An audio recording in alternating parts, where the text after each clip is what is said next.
자, 2강 각과 각의 분류, 각의 종류에 대해서 한번 알아보는 시간을 가져보도록 하죠. 자, 각을 나타내는 기호는 어떻게 쓰냐라고 봤더니 각이라고 쓰고 AOB라고 나타내면 될 텐데, 각이라는 한글을 매번 쓸 수 없기에 밑에 표현과 같이 이렇게 각이라는 표현을 써주면 우리는 각을 얘기하고 있구나 라고 나타내면 될 것 같아요. 자, 그래서 한 점 O에서부터 시작을 하는데, 뻗어나가는 두 반직선 OA와 OB로 이루어진 그 크기를 우리는 각이라고 표현하죠. 자, 다시 한번 용어 정리를 그림을 통해서 한번 알아보도록 할게요. 점 O를 중심으로 뻗어가는 반직선, 점 O를 기준으로 뻗어가는 반직선이 이루고 있는 그 크기를 우리는 각이라고 얘기합니다. 그래서 이 O라는 점을 우리가 각의 꼭지점이라고 하며 나머지 OA와 OB를 각의 변이라고 얘기합니다. 그래서 표현하는 방법은 왼쪽에 나타내져 있는 기호를 이용해서 우리가 표현하면 좋을 것 같아요. 자, 각의 크기라는 것도 한번 읽어보도록 하죠. 꼭지점 O를 중심으로 변 OB와 변 OA가 회전한 양이랍니다. 그게 무슨 말이냐면 OB라는 반직선이 OA를 향해 회전했답니다. 그러니까 이렇게 크기가 가질 수 있게끔 회전한 것이죠. 그래서 이 점을 우리가 A라고 하였을 때 각 A, O, B를 나타낸다라고 얘기하는 거예요. 자, 그럼 각의 종류에 대해서도 한번 알아봐야겠네요. 자, 밑에 보니까 각의 종류가 나와 있습니다. 각은 1번의 평각, 2번의 직각, 3번의 예각, 4번의 둔각으로 나타낼 수 있는데, 평각이라는 것은 말 그대로 평면, 180도를 뜻하는 거죠. 그래서 우리가 이렇게 평면을 나타낼 때 이 크기가 우리가 180도입니다 라고 표현하면 좋을 것 같습니다. 직각이라는 것은 말 그대로 90도를 얘기하니까 평각의 크기의 2분의 1을 한 각을 뜻하며, 역시 이렇게 90도 방향으로 올라가져 있는 그 크기를 우리가 직각이라고 얘기를 합니다. 자, 예각이라는 것은 90도를 기준으로 그 안쪽에 있는 각을 우리가 예각이라고 표현해요. 둔각이라는 것은 반대로 90도를 기준으로 평각과의 사이의 관계를 우리가 둔각이라고 얘기합시다. 그래서 쉽게 외우는 방법은, 예각이라는 것은 예의가 바른 사람이니 이렇게 인사를 하고 있는 사람에 대한 각의 크기, 즉 90도를 기준으로 인사를 하고 있는 각의 크기라고 생각하면 좋을 것 같고요.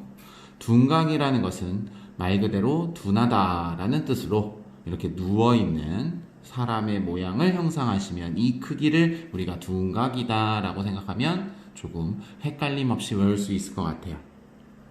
이런 각의 종류가 더 있는데, 여기 옆에 보니까 바로 막꼭지각이라는 것이 있습니다. 자, 막꼭지각을 알기에 앞서 교각이라는 것을 먼저 알아야 되는데요.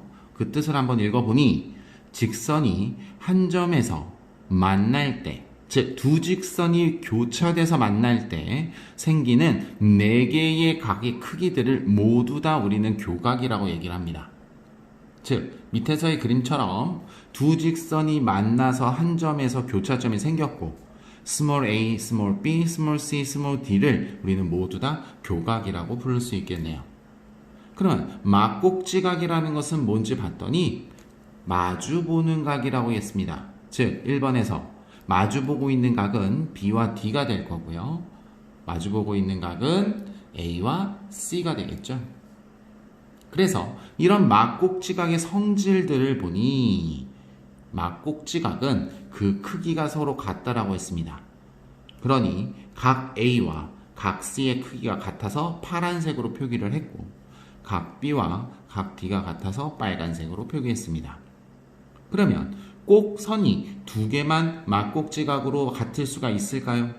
아니죠. 2번, 3번에서처럼 우리가 마주보고 있는 각이 직선이 3개가 교차되어져 있어도 같을 수 있구나 라고 판단할 수 있으며, 역시 그 다른 방향을 나타내고 있는 막꼭지각에서도 그 크기는 같다라고 얘기할 수 있습니다.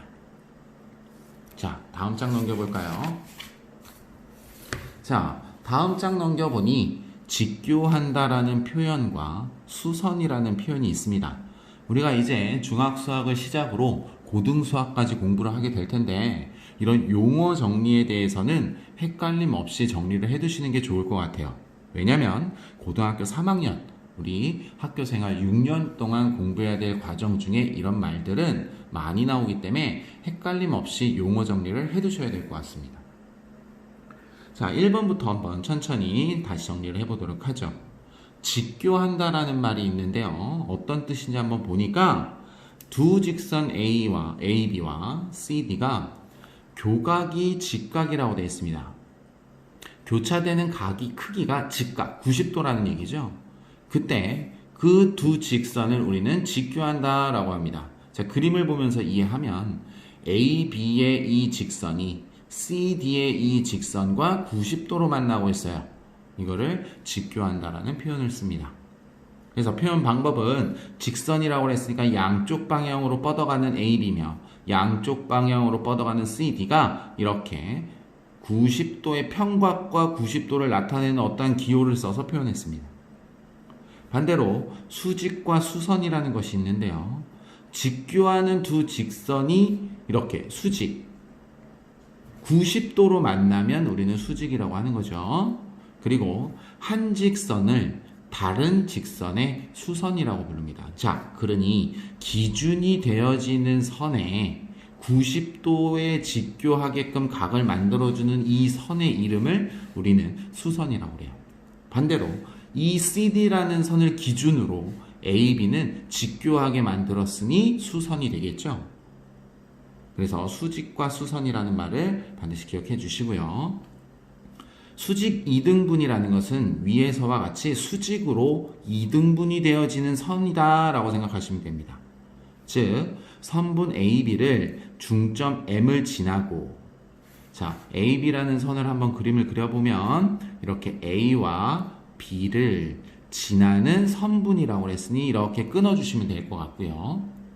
그 중점을 우리가 M이라고 하였으니까 M이라는 기호를 써주시면 될 것 같아요. 그런데 수직으로 2등분을 하였었던 선이니 이 선을 우리가 수직 2등분 선이라고 하겠죠.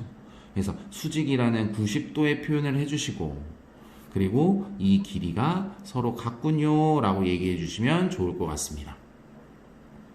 즉 선분 AB의 수직으로 2등분 되어지는 선 수직으로 2등분 되어지는 선을 우리가 수직 2등분 선이라고 얘기합니다.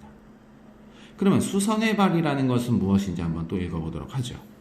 어떠한 직선 L에 대하여 그 L 위에 있지 않은 점, 즉 직선이 우리가 L이라고 해야 하는데 이 L이라는 직선 점들이 모인 선이기 때문에 이 점들이 아닌 그 외의 바깥에 있는 한 점 P에서 이 L을 향해 수선을 내려갔습니다. 자, 수직이 되게끔 내려갔을 때 그 내려긋는 이 표현을 우리가 수선의 발이라고 얘기를 하는 거죠. 즉 수선의 발은 여기 만나는 교차점이 될 거예요. 그래서 점과 직선 사이에 이 거리가 생길 거고요. 그 길이를 나타낼 때는 기호를 표현해 줘야 되니까 pH구나 라고 하는데 점에서 점으로 끝났으니까 선분으로 써주시면 좋을 것 같습니다. 자, 이렇게 점과 선 그리고 각에 대해서 새롭게 생기는 용어들을 알아봤고요. 이제 문제에서 은원중에 우리가 많이 표현될 테니 헷갈림 없으려면 반드시 용어 정리를 꼭 암기해 두셔야 될 것 같습니다.